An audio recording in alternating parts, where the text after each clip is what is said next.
Famous finalist Manchester United against a club of more humble history, Crystal Palace. The reality is that both sides finished on the same points total in the First Division, and Palace were good enough to win at Old Trafford when the teams last met.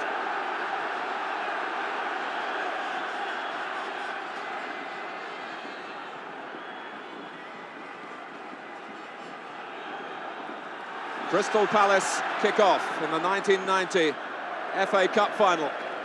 Andy Gray, you've been studying the faces. What sort of mood do you predict from the two sides? Well, they both look very relaxed, but I think all the talking's over with. The players will be delighted now that the game's actually underway. I always hated this 10 minutes as you walked out the tunnel and got ready, national anthem, the nerves started to get to you. They'll be delighted now. All they will want, all 22 now, will want to get a touch of the ball as quickly as possible. Forward from Lee Martin, Manchester United, as you will have spotted, in a change strip of all white. Crystal Palace won that little battle, the toss of the coin, because of the colour clash with first choice kit.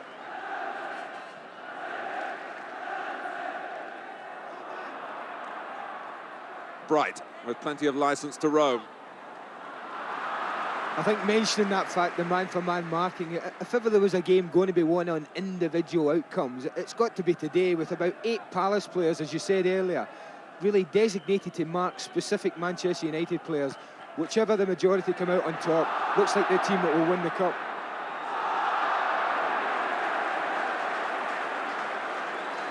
Well, there's some quizzical looks on Manchester United faces, but it is a free kick earned for Palace by Gray.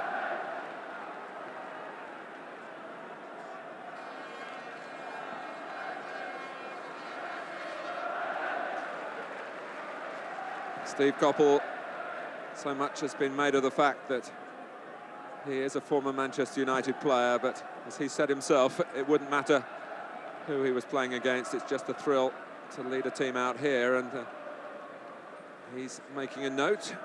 Alec Ferguson keeping it locked away in his mind. Don't let Steve kid you on. There's nothing better as an ex-pro than turning over your old team, and he knows that as well as anyone. Billy Wright in the centre of the picture there, with his wife, the former Joy Beverley of the Beverley sisters.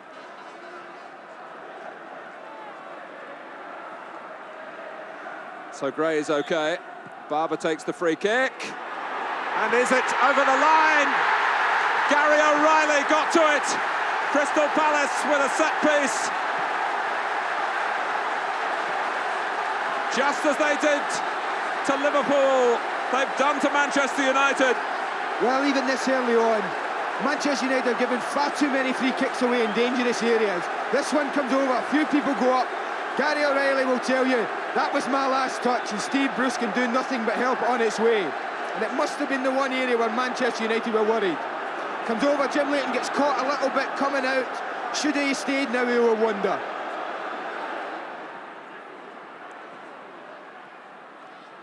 Now Pallister. Crystal Palace have everyone but Mark Bright behind the ball. They want Bright to hold it up here. That's just the job, really, but Gray thought he was pushed. Alan Gunn saw nothing wrong. Lee Martin takes it on. Ince for McClare. Can Wallace reach it? He does. McClare. Robson!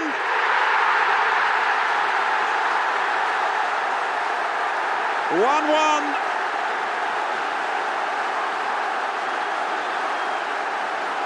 Ten minutes to go to half-time. You wouldn't have bet this man against this man getting his team back in the game, but they've been threatening for the last 2 or 3 minutes. It's been a great ball in there, and there's the man that Alec Ferguson put so much faith in at the back post with a great little header.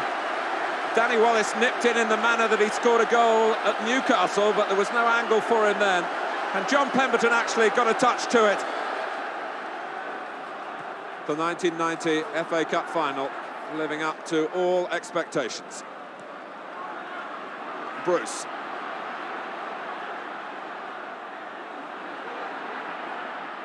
Webb. McClare, well, It would have been a little hard on Palace. The danger's not over yet. McLeod! Oh dear. Alec Ferguson was up off the bench, convinced, I think, that his team must score. Well, I think Alec Ferguson would have scored this in his day. I'm quite sure of it. This is a magnificent chance from Brian McLeod. He must be wondering why he's missed this. It's a great ball in, and there's no excuse really for missing the target. And had he hit the target, almost certainly a goal. The first half really has flown by, and in a way hasn't produced too many surprises. I think both managers really guessed what the other's strategy would be, and it's been fascinating really to see how they've tried to break down those plans. Both sides have had moments of success.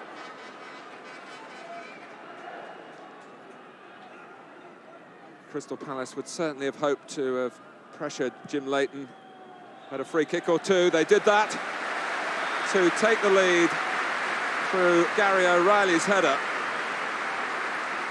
Manchester United would have expected Brian Robson to arrive late in the Palace penalty area, and Steve Coppell would have known all about that, but he couldn't stop, or his team couldn't stop Robson equalising. An excellent first half. It's Crystal Palace 1, Manchester United 1.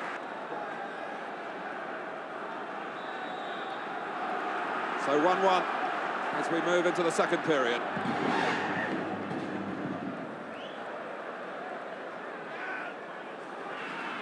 Neither side has made a substitution. I'm sure Crystal Palace, if it stays at 1-1 or if they go behind, will look to the arrival of Ian Wright. Pemberton, who started the second half so sensationally in the semi-final, of course. Very nearly an action replay, Andy. Well, I imagine he'd have done it again.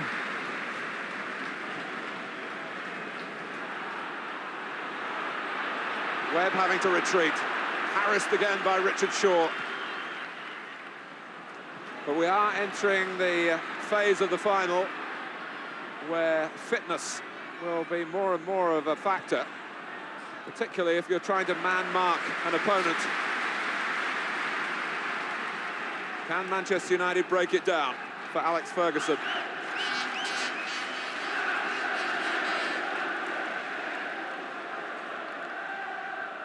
Webb.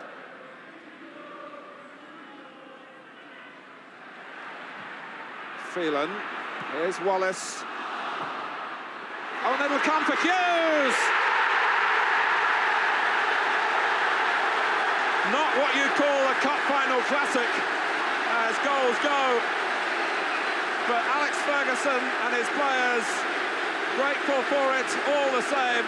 Well, this tells me that their name's on it. It's a block tackle, and look where it ends up. And Mark Hughes' left foot, and he doesn't usually miss from there. And I think that shows everything about whether Manchester United's name's on that cup. Ball could have gone anywhere. Breaks to Mark Hughes, and what a superb strike. We must give him credit for his finish. It was a brilliant strike. I must say they are perhaps the most animated of the benches at the top level, Manchester United.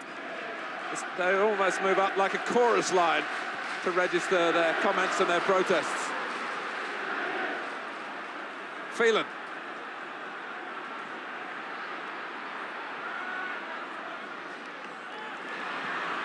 This is Webb. He's got the cross in. Hughes will reach it. Wonderful defending by Thorne.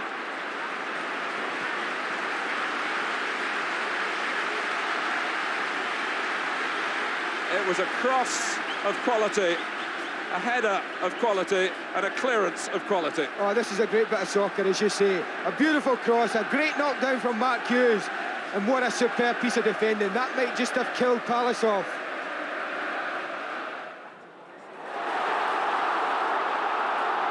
This could really settle it for Manchester United, and all credit to Alan Pardew, who made it difficult for Robson.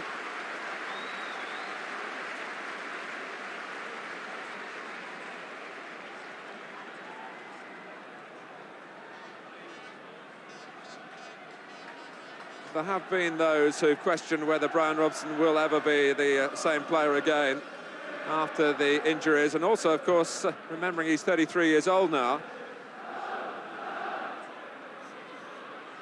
Here goes Wright. There's the acceleration. There's the turn. Is it the goal? I don't believe it! What an arrival! What a substitution!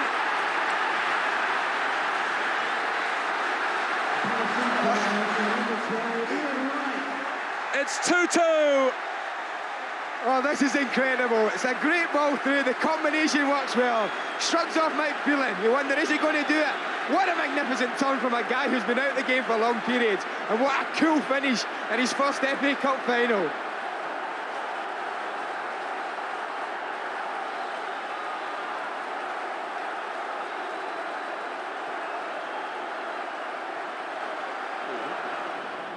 McClare.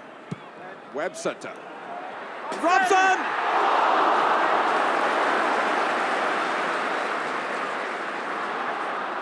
Manchester United so close to tilting it their way again. What will be the significance of that?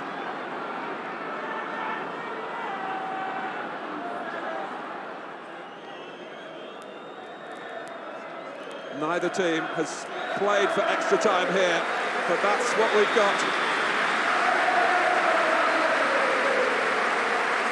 Crystal Palace 2, Manchester United 2. Both teams have led. Palace through Gary O'Reilly, but after Brian Robson's equaliser, Mark Hughes put Manchester United in front. And then the extraordinary contribution of Ian Wright gives us a 90-minute score of 2-2.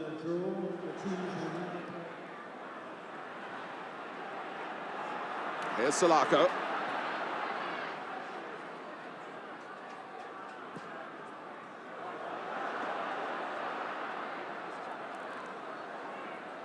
Good work from John Salako. Oh, it must be! It is! It's right! Made by Salako, scored by Wright.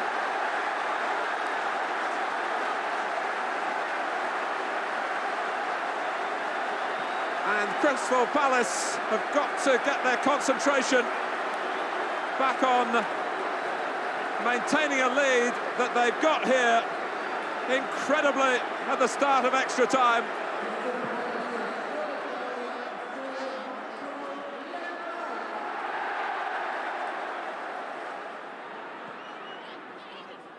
Bright.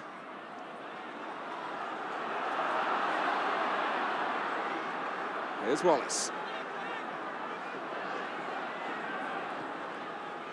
And again, found by Webb.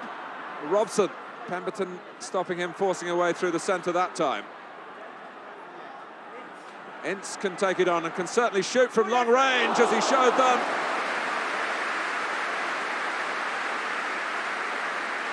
He's been short of goals for Manchester United, but you'll remember in a Littlewoods Cup tie last season against Liverpool for West Ham, he really took that game by the scruff of the neck with his shooting. Gray. Pemberton has beaten Blackmore. Plays it early for Bright, just too early for him, in fact. Now Phelan. He's got Webb inside him. Wallace ahead of Webb. Now Robson. Blackmore to the left. McClare floating all over the place now. And Phelan, who's not renowned as a goal scorer, and took Crystal Palace by surprise, really, because of that. They might have said, given Michael Phelan's pass record, you shoot.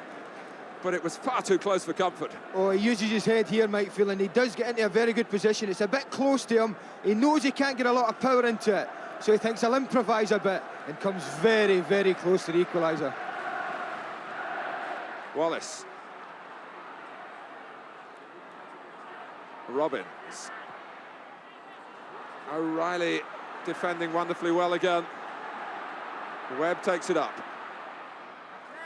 McClare couldn't control it on the chest. Nigel Martin controlled it with his hands.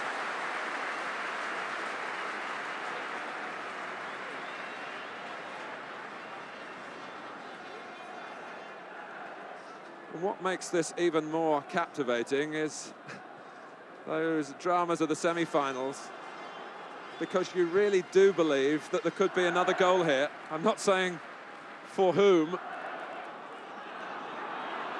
I think after the semi-finals, only a fool would be prepared to say that's it. Wallace, room to turn. Hughes peels off on the run. Hughes! 3-3!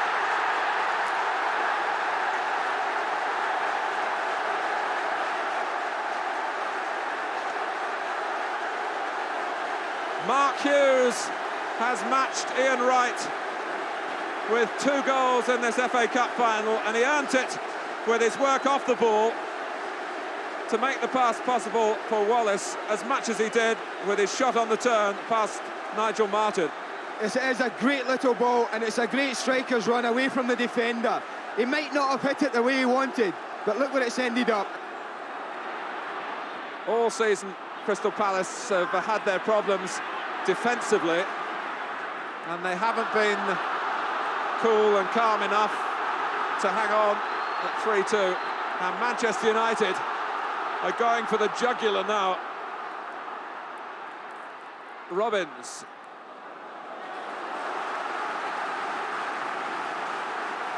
Do you think it's all over?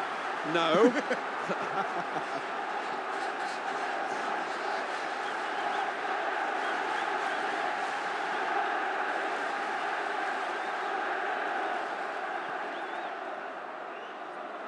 A variation on the corner theme. Blackmore. It's always been in his range of skills, Clayton Blackmore. The capacity to have a crack at goal from long range, and Manchester United work this for him. It's a great strike. He comes onto it perfectly. And really, you thought at one moment it was in. It just seemed to be dipping, but it just dipped a little bit too late. Free kick to United. Possibly a lucky one, although Danny Wallace applauded the decision.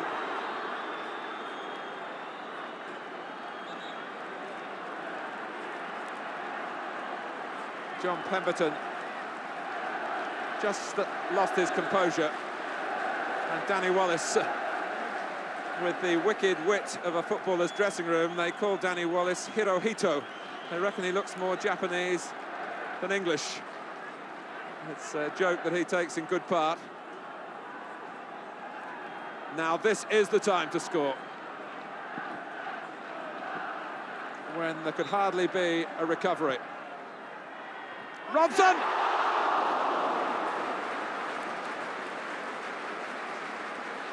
Well, in 1983, Manchester United had to go through a replay after drawing here with Brighton, and Robson got 2 goals then.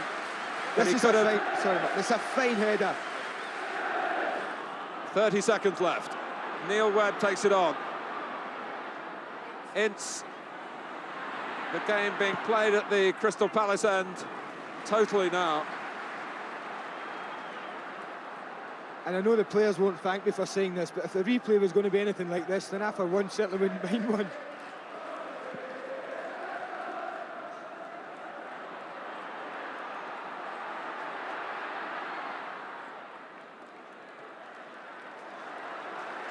It's a corner. Well, can lightning strike twice for Crystal Palace from a left-wing corner? It did in the semi-final for Steve Coppell. Madden to take it. Thorne helps it on. Bright! Can we take much more of this? Hold on till I pick myself up and I'll tell you. Andy Thorne did his part of the job, and Leighton just did touch it, so it's rightly another corner. Scarcely time for it to be taken.